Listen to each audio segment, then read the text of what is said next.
शारदीय दुर्गा पूजा दरवाजे पर दस्तक दे रही थी। गांव में हर तरफ उत्सव का माहौल था। लोग नए कपड़े, मिठाइयाँ और आनंद में डूबे हुए थे। लेकिन छोटा सा रवि चुपचाप घर के दरवाजे पर बैठा रो रहा था।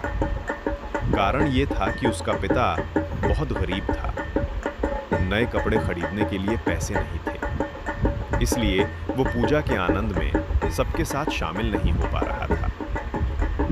अचानक एक दिन एक अनजान महिला वहां आ खड़ी हुई। चेहरे पर हल्की मुस्कान और आंखों में करुणा की चमक थी। उन्होंने रवि से पूछा, बेटा, तुम क्यों रो रहे हो? रवि ने सब कुछ बता दिया। महिला ने बड़े ध्यान से सुना, फिर अपनी मुट्ठी से एक छोटा चमकता हुआ पत्थर निकाला।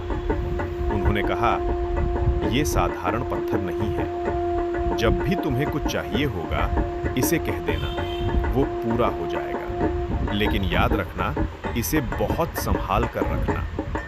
बात खत्म होते ही उस महिला का असली रूप सामने आया। वो और कोई नहीं, माँ दुर्गा थी। पल भर में वो अदृश्य हो गई। रवि आश्चर्यचकित होकर पत्थर को सीने से लगा लिया। उसके बाद उसकी जिंदगी बदल गई। उसने पत्थर से कहा, मुझे और मेरे माँ बाप को नए कपड़े चाहिए। पलक झपकते ही कपड़े आ गए।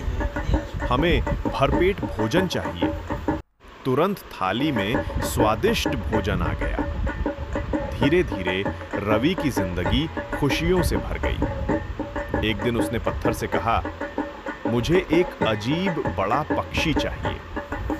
क्षण भर में आसमान से एक विशाल पक्षी उतर आया। रवि उसकी पीठ पर चढ़कर पूजा देखने निकल पड़ा। गांव के लोग हैरान होकर देखते रह गए। इतना सुख देखकर गांव वालों के मन में सवाल उठा, रवि को सब कुछ कैसे मिल जाता है?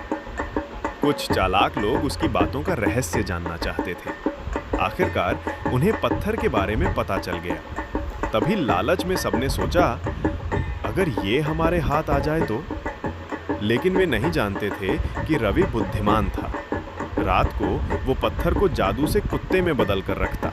इसलिए जब जब चोर पत्थर चुराने आते, कुत्ता गुर्राकर उन्हें भगा देता। इस तरह रवि ने समझा, माँ दुर्गा का दिया हुआ आशीर्वाद केवल लालच से नहीं, बल्कि सच्चाई और भलाई से इस्तेमाल करने पर ही सच्ची खुशी देता है। और उसने पत्थर को हमेशा श्रद्धा और कृतज्ञता के साथ संभाल कर रखा।